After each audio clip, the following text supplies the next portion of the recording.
నమస్కారం అండి. మీ పేరేంటండి? పిల్లిపాటి కృష్ణ అంటారు. ఏం చేస్తూ ఉంటారు సార్ మీరు? నేను మామూలుగా వర్క్ చేస్తూ ఉంటాను. వర్క్ చేస్తా అంటే ఏం వర్క్ చేస్తూ ఉంటారు? ఏదో బట్టలు కొట్టు అలాగా. సరే, ఈరోజు టీచర్స్ డే అండి. టీచర్స్కి మీరు కృతజ్ఞతలు అంటే మీరు మీ ఒపీనియన్ కానీ మీ అభిప్రాయం కానీ ఏం చెప్పదలుచుకున్నారు? అందరికీ నమస్కారం అండి. సెంట్రల్ నియోజకవర్గం టీచర్స్ అందరికీ నమస్కారం, శుభాకాంక్షలు అండి. టీచర్ డే నాడు మీరు కలకాలం ఇలాగా మీరు బాగుంటే మా పిల్లలు బాగుంటారు.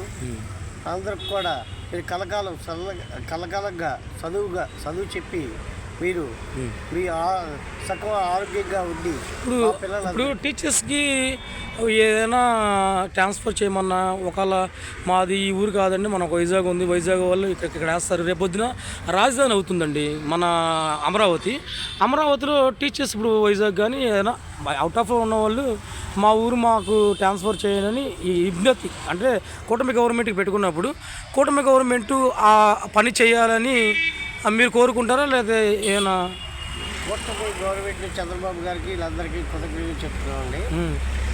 కూటమి గవర్నమెంట్ అంతా ఏంటి కొద్దిగా టీచర్స్కి ట్రాన్స్ఫర్ ఏమన్నా వాళ్ళకి ఆశలు ఉంటాయి. మా ఊర్లో చదువు చెప్పుకోవాలి, బాబు పిల్లలతో ఉండాలి అని వాళ్ళు కూడా ఉంటారు, ఆలోచనలో ఉంటారు. మీరు అడిగినప్పటే కొద్దిగా ట్రాన్స్ఫర్ అవన్నీ ఆమోదించాలని నేను కోరుకుంటున్నానండి. మీరందరూ అంటే ఇప్పుడు అలా కాదు కృష్ణ గారు, ఇప్పుడు గవర్నమెంట్ జాబ్ వచ్చింది.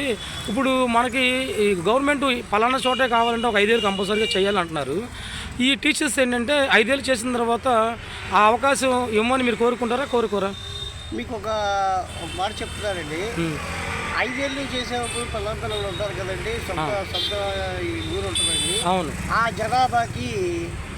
ఆ జనాభాను చూడాలి అనే ఆశ కూడా వీళ్ళకి కూడా ఉంటుంది.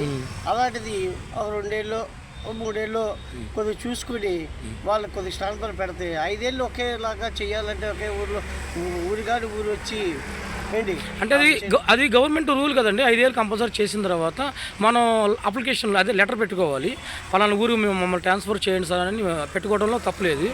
5 ఏళ్ళు పూర్తయిన తర్వాత గవర్నమెంట్ అవకాశం ఇవ్వాలని కోరుకోవట్లేదా? ఇవ్వాలనే కోరుకుంటున్నామండి. ఓకే. ఈలోపే మీ మనసు పెద్ద చేసుకుని కొద్దిగా టీచర్స్ అందరికి వాళ్ళు చల్లగా ఉంటే మన పిల్లలు చల్లగా ఉంటారు, మన ప్రభుత్వం బాగుంటుంది, ప్రభుత్వాలు బాగుంటాయి, వచ్చే ప్రభుత్వాలు కూడా బాగుంటాయి.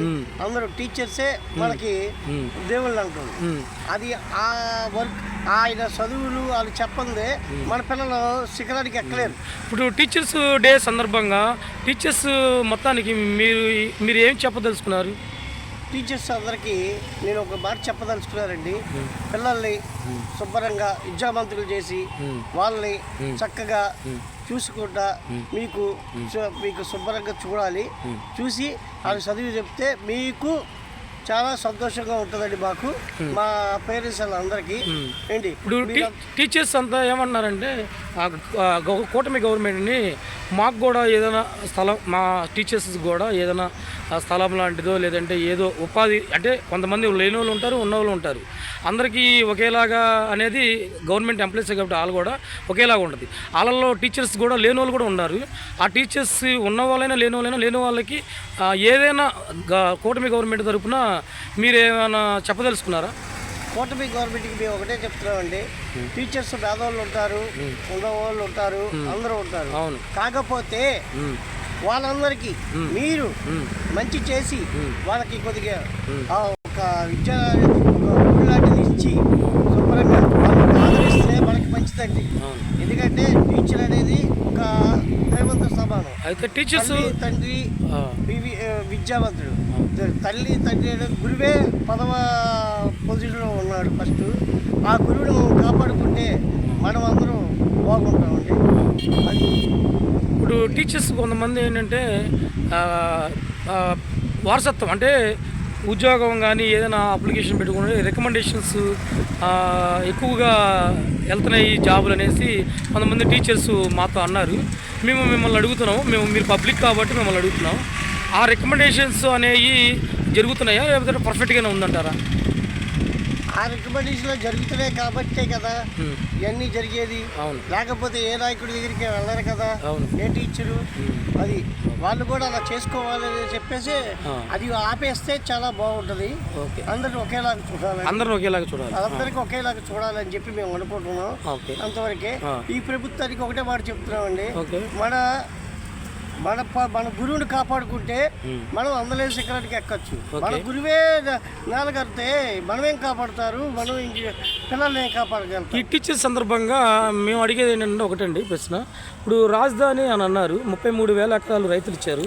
33,000 ఎకరాలకి డెవలప్మెంట్ చేసిస్తామన్నారు చంద్రబాబు నాయుడు గారు, కూటమి గవర్నమెంట్. ఈ కూటమి గవర్నమెంట్ మీద ఈ 33,000 ఎకరాల రైతులు అడిగేది ఏంటంటే, మాకు రాజధాని 33,000 ఎకరాలు ఇచ్చామండి, మాకు డెవలప్మెంట్ చేసి ఇస్తానంటున్నారు. ఆ డెవలప్మెంట్ చేసి మాకు ఇస్తే మిగతా రైతులు కూడా ఇస్తామంటున్నారు. ఈ కూటమి గవర్నమెంట్ ఈ సంవత్సరంలో మేము ఫినిష్ చేసి ఇస్తామంటున్నారు. అది మీ ఒపీనియన్ ఏంటండి? పబ్లిక్గా మేము చెప్తున్నామండి, అది ఇప్పుడే జరగని పని. అది కనీసం దగ్గర 10 సంవత్సరాలైనా పట్టుద్ది. అంటే మేము అనేది రాజధాని గురించి కాదు, డెవలప్మెంట్ అంటే ఎవరు ఇంచర్లు అంటే ఎవరు ల్యాండ్ ఫోలింగ్ తీసుకున్నారు కదా, ఆ ల్యాండ్ ఫోలింగ్ తీసుకున్న వాళ్ళకి ఒక 5-6 నెలల్లో ఇచ్చేస్తామని అన్నారు.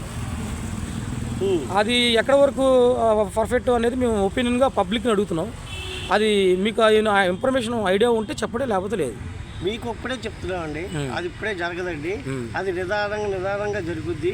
అది ఒకేసారి జరగాలన్నా కూడా జరగదండి. అంటే రాజధాని వేరు, మేము అడిగేది డెవలప్మెంట్ చేయాలంటే మీకు వరువులు లేవు కదా. ఆల్రెడీ ఇప్పుడు నాకు మినిస్టర్ నారాయణ గారు, మన సిఐడి మినిస్టర్ గారు, ఆయన ఏమన్నారంటే మున్సిపాలిటీ మినిస్టర్ గారు, మేము ఆల్రెడీ మొదలు పెట్టేసామండి, ఎమ్మెల్యేల క్వార్టర్స్ కూడా అయిపోయినాయి, ఎంప్లాయీస్ క్వార్టర్స్ కూడా అయిపోయినాయి.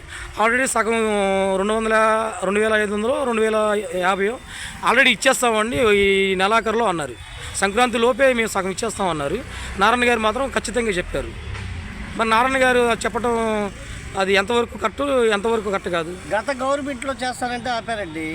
గత గవర్నమెంట్లో చేస్తారంటే ఆపారు. అప్పుడే సంవత్సరం లోపుకి ఎలాగైపోయిందని ఎవరు నమ్మేస్తారు? అంటే ఆల్రెడీ గత గవర్నమెంట్ కట్టినయే కదా, దానికి ఏంటంటే డ్రైనేజీను ఓన్లీ సున్నాలు రంగులు వేసి ఇవ్వటమే కదా అని నారాయణ గారు అంటున్నారు. అంటే మీకు ఒక విషయం చెప్తాను వినండి, అక్కడ భూమి సరిలేదు.